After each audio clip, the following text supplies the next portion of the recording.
আমাদের দাবি মানতে হবে। ইংরেজিতে পাস করাতে হবে। আমাদের দাবি মানতে হবে। ইংরেজিতে পাস করাতে হবে। আমাদের সংগ্রাম চলছে চলবে। আমাদের সংগ্রাম চলছে চলবে। আমাদের দাবি মানতে হবে। ইংরেজিতে পাস করাতে হবে। আমাদের দাবি মানতে হবে। ইংরেজিতে পাস করাতে হবে। নমস্কার নমস্কার নমস্কার। আমরা দেখছেন কলকাতা টিভি ফারা ক্যামেরা থেকে দুয়াজলা চক্রবর্তী। আমরা জানেন উচ্চ মাধ্যমিক পরীক্ষা হয়ে গেছে, তার রেজাল্ট বেরিয়ে গেছে। যেসব ছাত্রছাত্রীরা আজ ফেল করেছে তারা আজ রাস্তায় ধর্নায় বসেছে। তারা কি কারণে ধর্নায় বসেছে তাদের মুখ থেকে আমি জানবো।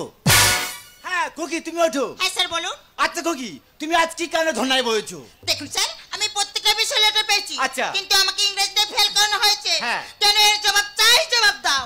তাই জবাব দাও। জবাব চাই, জবাব দাও। তাই জবাব দাও। আচ্ছা তুমি কোন ক্লাসে পড়াশোনা করছো? স্যার উচ্চ মাধ্যমিক। উচ্চ মাধ্যমিক? হ্যাঁ। মানে এই যে তাই তো? না স্যার উচ্চ মাধ্যমিক। দেখো আজকাল ধর্নায় বসেছে উচ্চ মাধ্যমিক আর এইচএস জানে না। যাই এক কাজ করো, তুমি এইচএস এর ফুল ফর্মটা বলো। কি কি কি? এইচএস এর ফুল ফর্ম। এইচএস এর ফুল ফর্ম? হ্যাঁ। থাম, উকুন কামড়াচ্ছে, উকুনটা ধরে নি। উকুন কামড়াচ্ছে? আচ্ছা উকুন মেরে বলো। এইচএস এর ফুল ফর্ম? হ্যাঁ। এইচএস এর ফুল ফর্ম গো। হ্যাঁ গো। এইচএস এর ফুল ফর্ম? হ্যাঁ বলো গো। এইচএস এর ফুল ফর্ম মানছি না, মানবো না। মানছি না, মানবো না। মানছি না, মানবো না। মানছি না, মানবো না।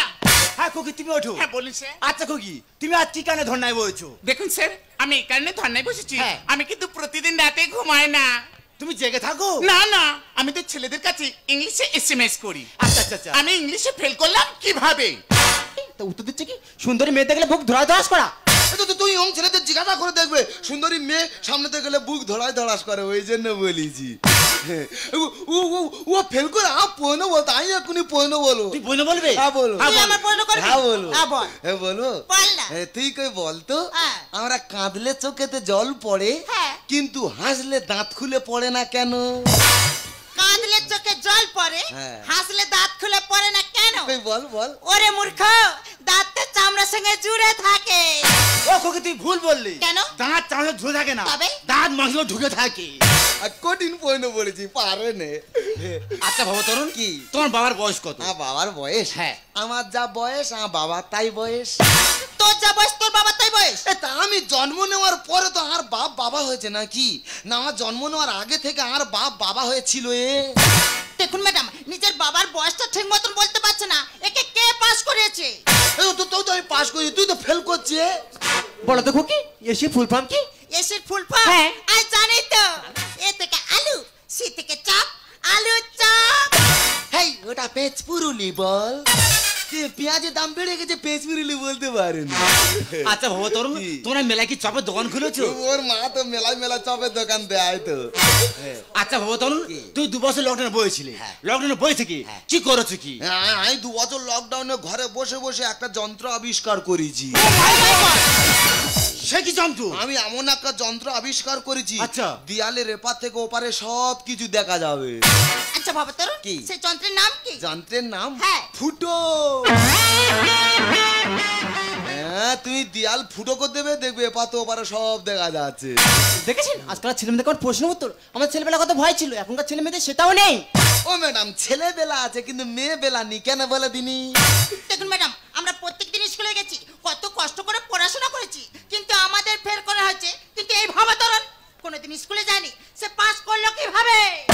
বাংলা বানান জানে না এর পাস করার লোকে। ভেবে আমি পাই না রে তোর, ভেবে আমি পাই না রে তোর রেজাল্টটা দেখে তোর নাম্বার দিল কি? আমি পরীক্ষা ভালো লিখেছি ওই জন্য মাস্টার নাম্বার দিয়েছে। বাংলা বানান জানে না এর পাস করার লোকে। ভেবে আমি পাই না রে তোর, ভেবে আমি পাই না রে তোর রেজাল্টটা দেখে তোর নাম্বার দিল কে? বাংলা বানান। দেখ তোর তো কষ্ট করে পড়াশোনা শেখাচ্ছি, তার প্রতিভা লেখা দিচ্ছিস। হাই ডিভিশন পাস করে বছর বছর ফেল। আর সরবাগানের পাশে কেন সরকারি সাইকেল?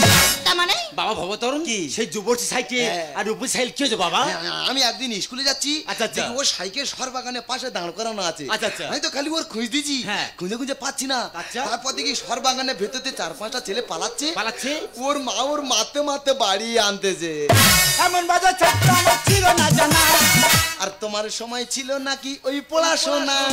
হ্যাঁ ছিল ছিল, ওই রকম নয়। সেই বিদ্যাসাগরের বর্ণ পরিচয় করা করা খল খল, আর তোদের বেলা সব ভুলো। হাই ডিভিশন পাস করে বছর বছর ফেল। সরবাগানের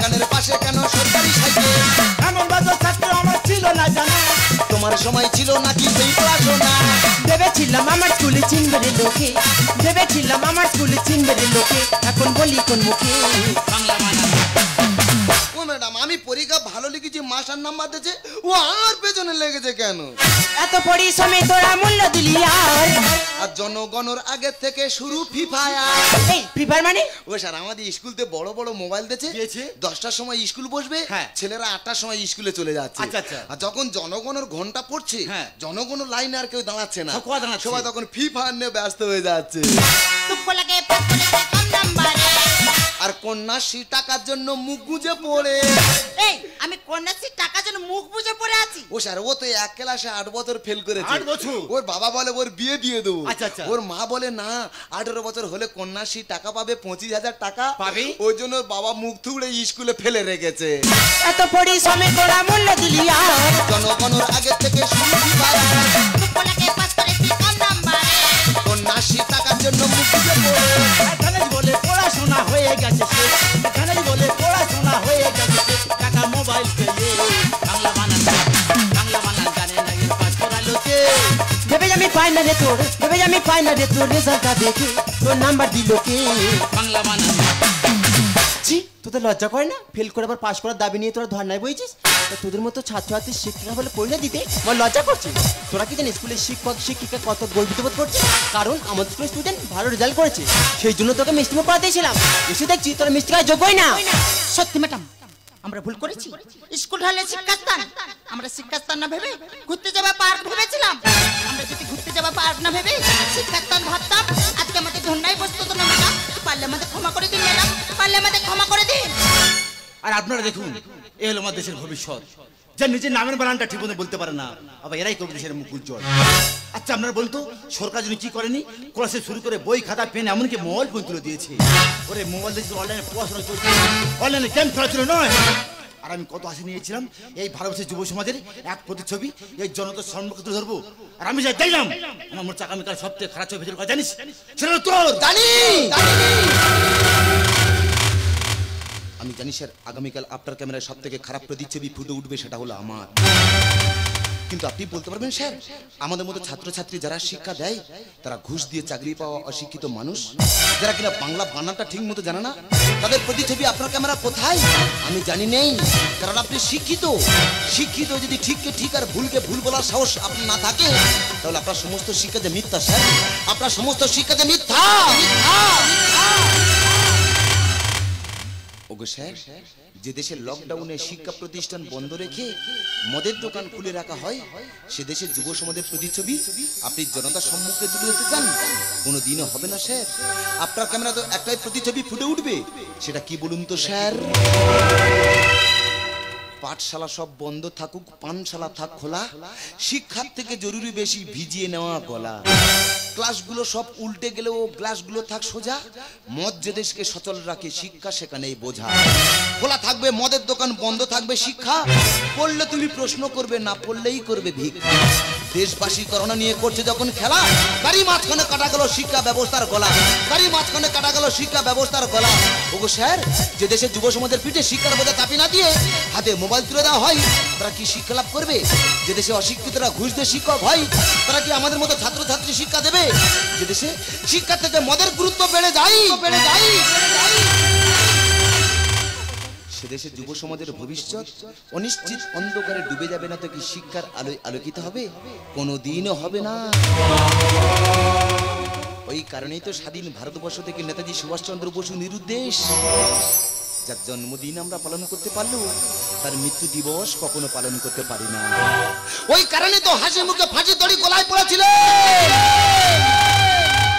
18 বছরের যুবক ক্ষুদিরাম বসু, আজকে তারা পাথর। কারণ তাদের স্বপ্ন ছিল স্বাধীনতা, তাদের প্রেম ছিল শিক্ষা, তাদের গন্তব্য ছিল স্বাধীন ভারত। আমরা তো তাদের রক্তগুলা স্বাধীন ভারতবর্ষের যুব সমাজ, আমরা তাদের স্বপ্নকে ব্যর্থ হতে দেবো না। আমরা সবাই মিলে হাতে হাত রেখে একই সুরে সুর মিলিয়ে চিৎকার করে বলবো, ভারতবর্ষ সূর্যের আয়না।